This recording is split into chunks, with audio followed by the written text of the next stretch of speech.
tracing the source of a cosmic phenomenon, the sound of plasma waves in space, and X-ray exploration of the Eagle Nebula.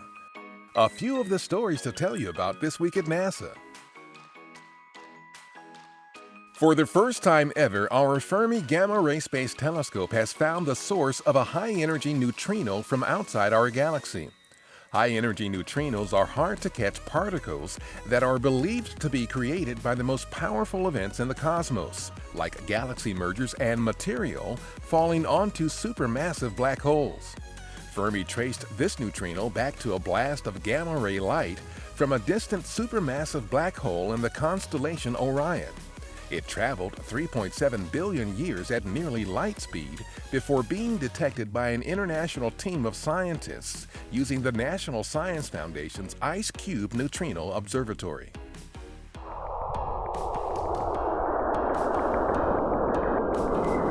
That's the sound of plasma waves moving between Saturn and its moon Enceladus.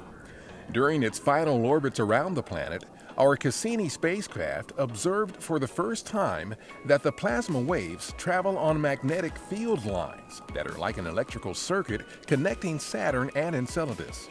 Researchers converted the recording of the plasma into this audio file that we can hear in the same way that a radio translates electromagnetic waves into music. The recording was time compressed from 16 minutes to 28.5 seconds. This new composite image of the Pillars of Creation, the spectacular star-forming region of the Eagle Nebula, about 5,700 light-years from Earth, combines X-ray data from our Chandra X-ray Observatory and optical data from the Hubble Space Telescope.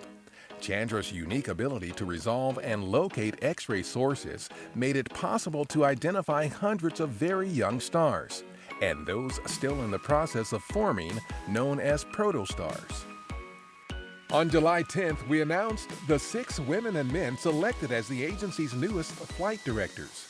After extensive training, the new flight directors will oversee a variety of human missions involving the International Space Station, including flights on American-made commercial crew spacecraft, as well as missions to the Moon and beyond with our Orion spacecraft.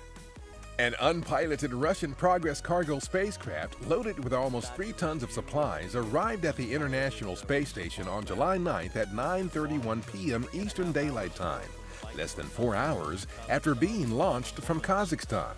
The spacecraft's fast-track trip to the station demonstrated an expedited capability that may be used on future Russian cargo and crew launches. The Progress will remain docked to the station until late January 2019. That's what's up this week at NASA. For more on these and other stories, follow us on the web at nasa.gov/twan.